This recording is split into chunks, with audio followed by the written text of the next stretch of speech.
I put on the hose. You can hear the air flowing. We close the large opening.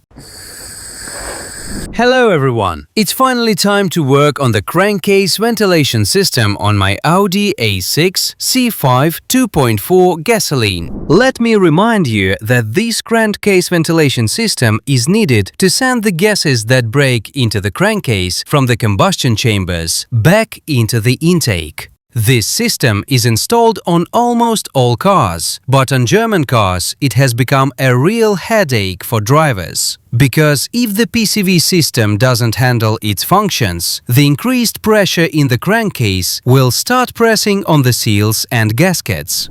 In most cases, the valve cover gaskets start to leak. As a result, the driver starts blaming the gasket manufacturer, keeps replacing them, thinks he installed them incorrectly, but the gasket still pushes out oil. The whole problem is that the PCV system is simply clogged, and high pressure has built up in the engine crankcase. Naturally, this pressure has to escape somewhere, and it finds the weak spots, usually under the valve covers. Since my Audi A6 is one of the early versions, it has a V-shaped engine with an ejector pump. This is a device that provides suction force, so that through these hoses the crankcase gases start to be sucked out from under the valve covers. Here one hose goes in, and there we see that under the valve cover there's another branch going in, and the third one goes into the engine valley. So in this video let's try to check our ejector pump. Usually it gets clogged, and as a result the crankcase ventilation system doesn't work. Crankcase gases aren't being sucked out of the engine, and the oil starts pushing out seals, gaskets and plugs. We'll try to check the ejector pump, and in the next videos we'll try to modify this PCV system to a better version. The ejector pump looks like a simple plastic T-connector from the outside. Inside it consists of 3 channels and 2 chambers. Let's split the ejector pump. Inside we see 2 chambers, and each chamber has its own one-way valve that does not let the airflow go toward the brake booster, only away from it. That means the airflow goes from the brake booster through the one-way valve and back into the intake. If air goes this way, the one-way valves close and air doesn't pass through here. So we can already test the ejector pump this way. If we blow into this side, the valves will open and air will come out from both here and here. If we blow into this direction, air will come out only through the small branch. Here the one-way valves, membrane style, close, and no air should blow through this direction. The ejector pump works very simply. Because of this narrowing passage, here is the narrowest point. A Bernoulli effect occurs, which due to high and low pressure zones creates suction that pulls air from the PCV system. So if it gets clogged here, or the branch itself gets clogged,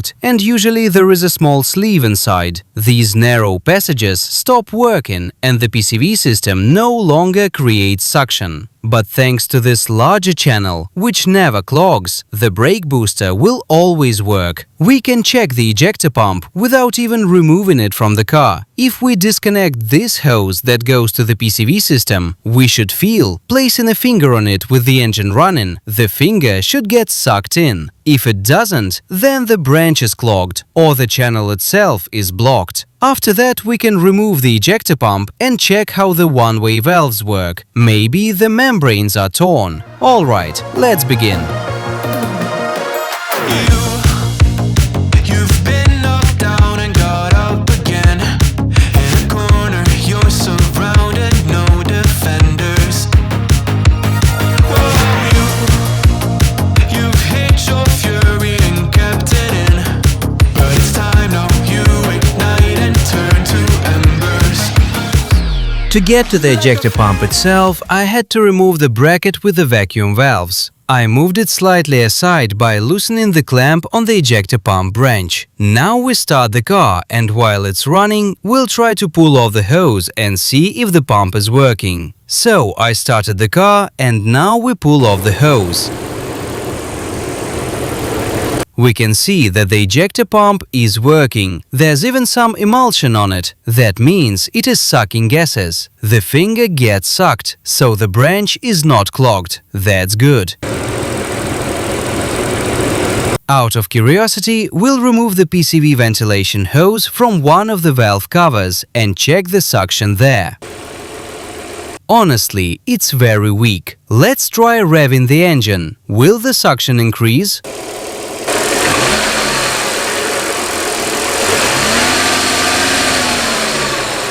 Honestly, no, not really. But the fact is that it's not clogged. The suction is there, although weak. That's why I want to modify the PCV system later. Like a phoenix, you burst in a fire, burn a thirst and desire. You transform right up in a flash. You spread your wings to rise from the ashes. Phoenix, you burst in a fire, burn a thirst and desire. You transform right up in a flash. You spread your wings to rise from the ashes. We removed the ejector pump. In the video, it was clear that the small branch is not clogged. Suction is present, but weak. This is the downside of the system. It very weakly sucks out crankcase gases. That's why there is always oil under the oil filler cap, and sometimes it pushes through. Many people, instead of upgrading to the facelift system, simply unscrew the screw and remove the sleeve that sits inside the narrow channel. Look, here there is no sleeve, just a through hole. You can see how deep the screw goes. But on my ejector pump, the screw doesn't go deeper because there is a sleeve. If I unscrew the screw and remove the sleeve, the passage cross-section will increase and suction should improve. But I decided to redo the whole system, and now we'll just check the ejector pump. From the brake booster side, where the valves are, it should blow in both directions. I put on the hose. You can hear the air flowing. We close the large opening. Air passes through the small one. We close the small one. Air passes through the large one. That means the valves open in both directions. Now we try to suck in. The valves must close. Yes, air doesn't go back. We blow from the other side. Air should come out only through the small branch. You can hear it. That's how it is. We close the small one. Airflow stops. From this we can conclude the ejector pump works perfectly. The valves hold, nothing is clogged, no oil deposits. The pump itself is in good condition, but it's not ideal and the PCV system works weakly. That's why I still want to modify it. If I don't like the result, I can return everything back and try removing the sleeve to increase suction. Well, that's it. Check your ejector pumps to make sure they aren't completely clogged. Otherwise, the oil will start pushing out even more from gaskets, seals and plugs. That's all. See you soon in the next videos.